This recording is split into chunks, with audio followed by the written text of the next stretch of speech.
Voici le DJI Avata 2e génération. On a vraiment une très belle évolution tant sur la qualité d'image, sur les finitions et surtout aussi sur le nouveau casque, vous allez voir. Alors on a aussi des points négatifs, notamment concernant la vitesse, vous allez voir, on en parlera tout à l'heure. Bref, dans cette vidéo, on va voir tout ce qu'il y a de nouveau avec ce DJI Avata 2 et vous allez voir que la différence est assez flagrante avec la première génération. Avant de commencer, cette vidéo n'est pas en partenariat avec DJI. J'ai acheté ce drone avec mes sous, notamment grâce à IPLN qui me permettent de tester en avance ce drone, donc merci à eux. Et d'ailleurs, la petite parenthèse, pour acheter votre matos, c'est le revendeur que je vous recommande le plus, vous allez voir que vous ne serez pas déçus. Et vous pouvez aussi utiliser le code Maxime à la fin de votre achat pour justement nous aider à continuer à faire ce genre de vidéos, et merci d'ailleurs à tous ceux qui passent par Mania. Donc le FPV, on le voit quand même de plus en plus arriver pour tout ce qui va être grand public. Pour ceux qui connaissent pas le FPV, en fait tu contrôles tous les mouvements du drone, donc c'est une pratique qui demande beaucoup d'entraînement et aussi pas mal de crash avant de réussir à faire un plan qui passe, et ça d'ailleurs DJI il a bien compris. C'est pour ça qu'ils ont sorti plusieurs produits en lien avec le FPV pour rendre la pratique, on va dire, la plus accessible possible. Jusqu'ici on avait des produits pas mal, je vous avais d'ailleurs fait quelques vidéos à ce sujet qui vous avaient bien plu, mais on restait quand même un peu sur notre fin, notamment sur la partie un peu qualité d'image, et là pour le coup on a une vraie évolution. Alors si on parle des specs un petit peu, on a un nouveau capteur qui est plus grand, qui est de 1 pouce sur 1,3 contre 1 sur 1,7 sur la première génération. On en reparlera tout à l'heure sur la partie qualité d'image, mais ça a clairement son impact. On a un capteur de 12 mégapixels, donc top pour la vidéo, notamment en basse lumière, un peu moins pour la photo, mais ça tombe bien, c'est pas vraiment un drone qui est fait pour la photo, bien qu'il puisse quand même en faire, à noter quand même. On peut filmer en 4K 30, en 4K 50, soit au format 16/9, soit au format 4/3, donc ça peut être pratique. L'angle de caméra est de 155 degrés, ce qui fait à peu près un 13 mm en focale équivalente. Donc on est quand même sur un angle très large, et ça tombe bien,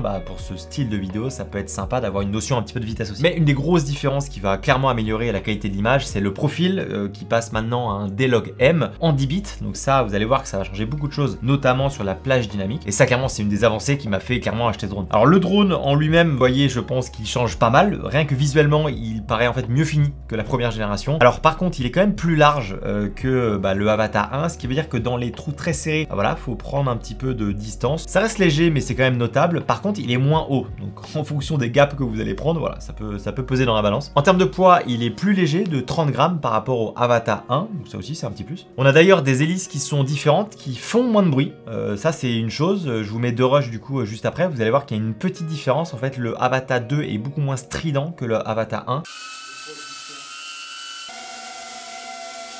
Et ça clairement c'est hyper pratique quand vous êtes en train de voler, qu'il y a des gens qui sont pas très loin, c'est moins dérangeant, on l'entend beaucoup moins, et ça c'est une évolution qui fait vraiment plaisir. Parce que le bruit des FPV quand ça part à pleine balle, ça fait un bruit qui est assez horrible, un bruit de moustique qui va très vite, et là pour le coup il a été atténué, et ça c'est une très bonne chose. On a également deux nouveaux capteurs pour plus de sécurité qui permettent de voir en bas et du coup maintenant en arrière, donc ça peut être pratique, bien que j'ai pas vu une différence flagrante, au moins c'est là. Bon alors on parlera des autres nouveaux accessoires, de la batterie etc, mais avant ça, le plus important pour moi, et pourquoi d'ailleurs j'ai voulu tester ce drone là, c'est la qualité d'image. On le savait en fait avec le Avata 1, la qualité d'image était pas trop mal, mais c'était pas non plus incroyable. D'ailleurs il y a pas mal de gens qui mettaient même des GoPro sur l'Avata pour avoir une meilleure qualité d'image, et maintenant qu'est-ce que ça donne? Et donc vu qu'on a changé de capteur, qu'il est un peu plus grand, ça nous permet de déjà faire rentrer un peu plus la lumière, et ça en intérieur ça peut être pratique, et en extérieur la même chose en fait. Grâce à ce profil là d'image plus à un meilleur capteur, on a quand même une meilleure plage dynamique, ce qui veut dire que dans les hautes lumières on sera un peu moins cramé, et aussi dans les zones un peu plus sombre,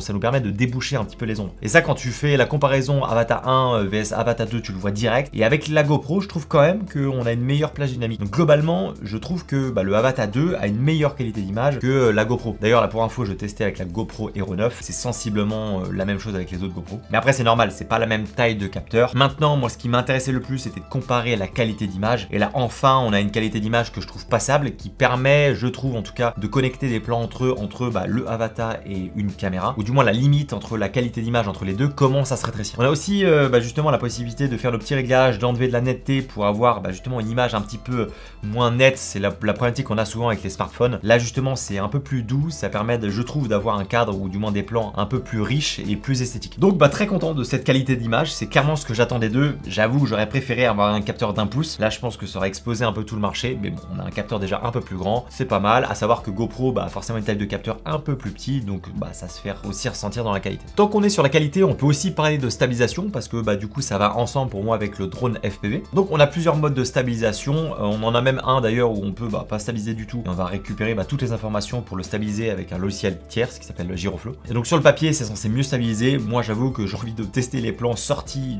du drone directement, donc j'ai tout filmé en Ready Steady simplement justement pour voir ce que ça pouvait donner. Et justement j'ai trouvé que la stabilisation fonctionnait un peu mieux, les plans sont plus stables, je trouve qu'il y a moins d'un coup, alors évidemment si tu fais le bourrin ça va se voir, mais globalement je trouve que ça a été amélioré. C'est aussi, on en parlait un peu tout à l'heure, mais dans les mouvements du drone c'est beaucoup plus doux, beaucoup plus, pas crémeux, mais voilà c'est plus fluide, et du coup ça se fait ressentir la qualité d'image, et ça du coup c'est assez agréable quand on a un niveau un peu plus débutant intermédiaire, parce que le drone fait quand même pas mal de choses. On a moins à réfléchir à essayer de faire un plan stable, parce que le drone va le faire quasiment tout seul. Avant de vous parler d'une des plus grosses updates qui clairement m'a fait pas mal de plaisir, notamment via les lunettes, laissez-moi vous parler du sponsor qui m'a permis de faire cette vidéo indépendamment de la marque, Artlist. Alors je vais pas vous faire le discours classique, je pense que vous l'avez déjà pas mal entendu sur la chaîne, mais une des spécialités d'Artlist c'est les vidéos libres de droit. Justement on parle de FPV, c'est quand même un domaine qui est pas hyper évident à maîtriser, donc imaginez vous voulez intégrer ce genre de plan dans votre vidéo, vous avez juste à taper FPV, puis vous pouvez même d'ailleurs ajouter d'autres filtres, et boum vous pouvez prendre des rushs pour les intégrer directement à votre vidéo. Ce qui est trop cool c'est que vous avez des collections avec tous les plans qui ont été filmés par la même personne et au même endroit, donc si jamais vous voulez faire un enchaînement ou au moins faire une séquence, vous pouvez aussi. Et la petite cerise sur l'abri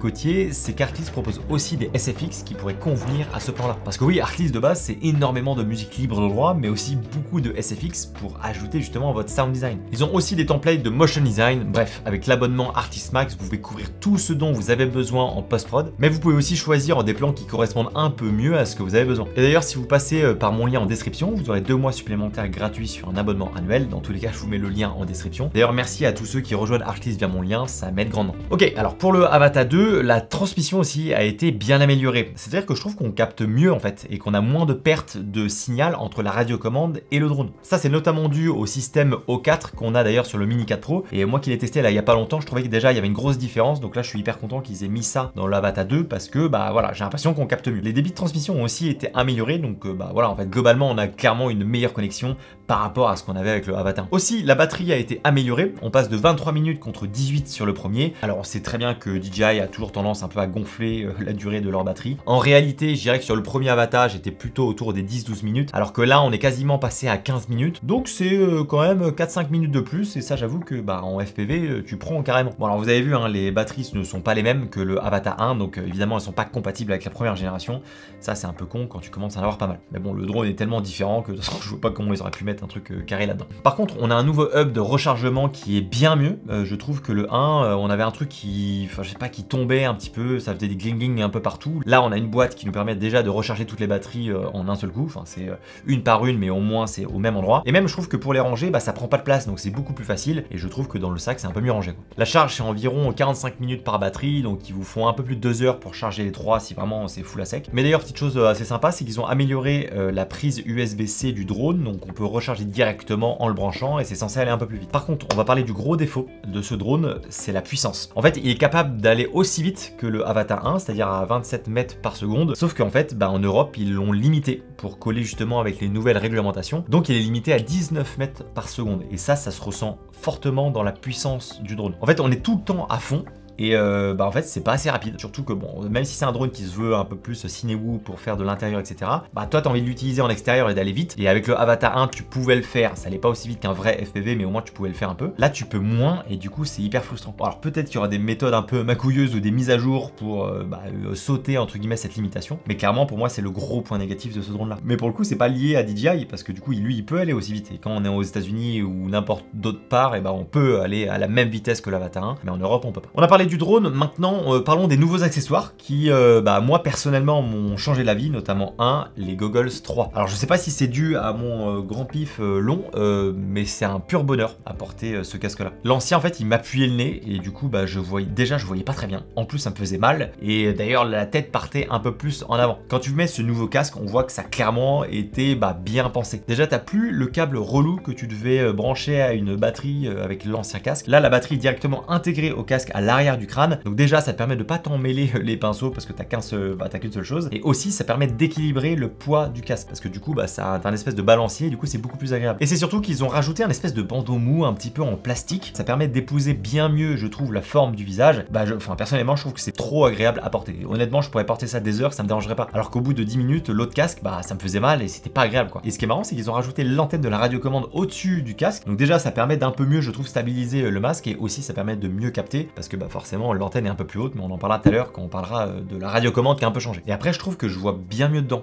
Je pense que c'est lié à la position des lunettes, vu qu'elle épouse un peu mieux la taille de mon visage, ça permet de voir mieux, mais c'est beaucoup plus clair. Alors on peut régler aussi évidemment notre vue, mais je sais pas, je trouve que je vois beaucoup mieux dans ces nouvelles lunettes. Ah oui, petite nouveauté qui est pas débile sur le papier, sauf que je trouve que ça sert un petit peu à rien, c'est que maintenant on a la possibilité de voir notre environnement. On a juste à taper 2 fois sur notre casque et du coup on a 2 caméras à l'avant qui s'allument et ça nous permet de voir ce qu'on a devant nous. Et donc ça peut être pratique, je sais pas, quand on veut récupérer le drone ou quand on veut se déplacer ou quoi que ce soit, ça peut être pas mal. Donc dans l'idée c'est pas trop con, sauf que l'angle de caméra est beaucoup trop serré. En fait t'as l'impression de voir dans une vieille caméra VHS très serrée, mais bon ça a le mérite d'exister. Personnellement je trouve que c'est pas assez poussé, donc ça je l'ai jamais utilisé. Mais voilà, ça peut être pratique. Aussi, ce qui est marrant, c'est qu'ils ont rechangé. On n'est plus sur un pavé tactile. Maintenant, on a des boutons comme on avait sur la première génération. Donc après, ça, on aime ou on n'aime pas. Perso, je préfère les boutons parce que justement, je trouve que t'es plus précis et tu te trompes moins. Mais dans tous les cas, ces nouvelles lunettes, je trouve que c'est une réelle révolution. En tout cas, moi, j'apprécie beaucoup plus du piloter avec le drone. Je pense honnêtement que je vous ferai une vidéo dédiée sur ces lunettes parce que déjà, elles sont trop bien. Et aussi, très intéressant, elles sont compatibles maintenant avec le Mini 4 Pro et le DJI R3. Donc, vous allez pouvoir voir ce que voit votre drone. Et ça, je trouve ça incroyable avec un drone classique quoi. À noter aussi que la batterie du casque tient quand même un peu plus longtemps, je trouve, que l'ancienne version. Donc ça évidemment c'est un plus. Par contre on peut pas avoir plusieurs batteries pour la charger parce que la batterie est dans le casque. Le motion controller rapidement, il a également changé de look. Bon alors ça c'est un accessoire qu'on a automatiquement quand on achète le drone avec des packs style Flymore Combo. Ça permet à n'importe qui n'a jamais piloté de drone FPV de sa vie de pouvoir tester et de faire justement quelques plans avec. Donc pour les débutants c'est top. Pour les gens qui font du FPV, tu testes une fois et c'est terminé et encore honnêtement ça sert pas à grand chose. Mais pour le faire tester à des amis, à ta famille ou quoi, ça reste le truc un petit peu marrant. Surtout qu'ils ont rajouté de nouvelles fonctionnalités. Maintenant tu peux faire des petites figures, des petites choses assez sympas. Bon voilà, c'est là. Moi perso j'utilise zéro, mais au moins c'est là pour faire tester à d'autres gens. Et du coup ce motion controller là, il est justement dans le pack Flymore Combo, à la différence de la radiocommande qui n'est toujours pas dans un pack. Donc on doit l'acheter séparément. D'ailleurs c'est une nouvelle radiocommande qui est de 3e génération. Parce que oui, au moment où je tourne la vidéo, on peut pas utiliser les anciennes radiocommandes pour piloter ce drone Avata 2. Et même chose pour les goggles, vous êtes obligé d'avoir les 3e génération. Alors peut-être que ça sera mis à jour et vous pourrez le faire. Pour l'instant, vous êtes obligé d'avoir toute la panoplie pour faire voler l'Avata 2 et ça c'est, moi en tout cas, je trouve ça un peu emmerdant. Mais si on parle rapidement de cette nouvelle radiocommande, il n'y a pas grand chose qui change. On perd simplement la barre justement qu'on avait à la déplier pour mieux capter le drone. Là cette barre là maintenant elle se situe au-dessus des goggles. Ce qui fait que du coup la radiocommande est plus légère. Donc c'est assez intéressant parce que c'est moins lourd dans les mains. Tu la sens bien quand même quand tu changes de radiocommande. Bon voilà, est-ce que c'est un petit plus ou pas? À vous de voir. Moi perso j'ai trouvé ça pas mal. Mais sinon globalement c'est la même radiocommande. On a toujours le bouton save qui quand on panique on a juste à appuyer dessus et le drone se stoppe. Et ça clairement c'est un pur bonheur. Surtout quand on n'est pas hyper serein. Mais à part ça c'est exactement la même radiocommande. Avant de conclure en vous disant ce que j'en pense de ce Avata 2, comme d'hab j'aime bien vous faire des petits plus et j'en ai trouvé quelques-uns avec ce drone. Alors on l'avait déjà mais on a un mode turtle qui permet de remettre le drone à l'endroit si jamais il s'est retourné. Ça quand vous êtes craché à un endroit et que vous pouvez pas aller le récupérer ça peut être pratique. On passe maintenant à un stockage de 46 Go en interne contre 20 ou un truc comme ça dans ce qu'on avait avant. Et ça quand on zappe la carte SD ça peut être pratique. Et en parlant de carte SD, grosse amélioration aussi qu'on attendait, ils ont changé l'emplacement de la carte SD qui était infâme dans le Avata 1 parce que c'était dans les hélices. Là maintenant c'est sur le côté, c'est hyper accessible et c'est très simple. Aussi par rapport à la batterie du drone, elle est bien fixée. Le problème qu'on avait avec le Avata 1 c'est quand il y avait un crash, souvent la batterie s'enlevait. Alors que là c'est bien fixé, ça va pas partir et ça forcément c'est un plus pour essayer au moins de retrouver notre drone. Et pour terminer on a une fonction Quick Transfer qui nous permet de nous envoyer les rushs plus rapidement, donc ça aussi ça peut être pratique quand on est un petit peu dans le jus. Si on parle de prix maintenant, il est globalement un peu plus cher que le 1 au moment de sa sortie. Le drone seul est à 489 €. Alors c'est bien quand tu peux utiliser tes lunettes et ton ancienne radiocommande. Donc tu es un petit peu obligé de prendre le pack, notamment le pack Flymore Combo avec le drone, le casque, le motion controller et les 3 batteries qui est lui à 1149 €. Sauf qu'après il faut garder en tête qu'il faut rajouter le prix de la radiocommande qui est à 150 €, donc ça monte quand même assez vite. Et c'est un peu ça que je trouve dommage, c'est que du coup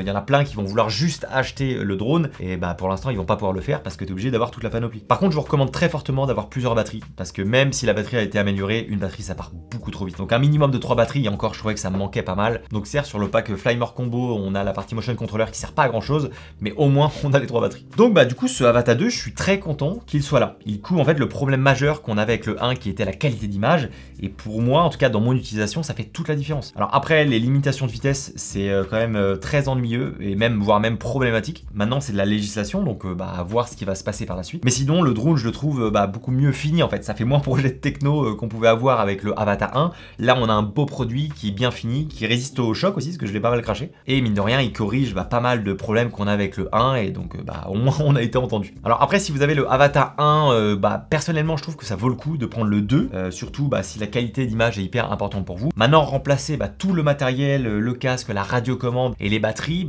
forcément ça fait un peu cher l'update, donc à voir si selon votre point de vue ça vaut le coup ou pas. Pour moi ça vaut le coup parce que la qualité d'image c'est le plus important. Maintenant c'est peut-être pas le cas pour tout le monde. Dans tous les cas si jamais vous voulez vous procurer le drone, je vous mets le lien en description chez IPLN, toujours avec le code Maxime, c'est ce qui m'aide grandement. Merci d'avoir regardé la vidéo, on se dit à la semaine prochaine, la bise.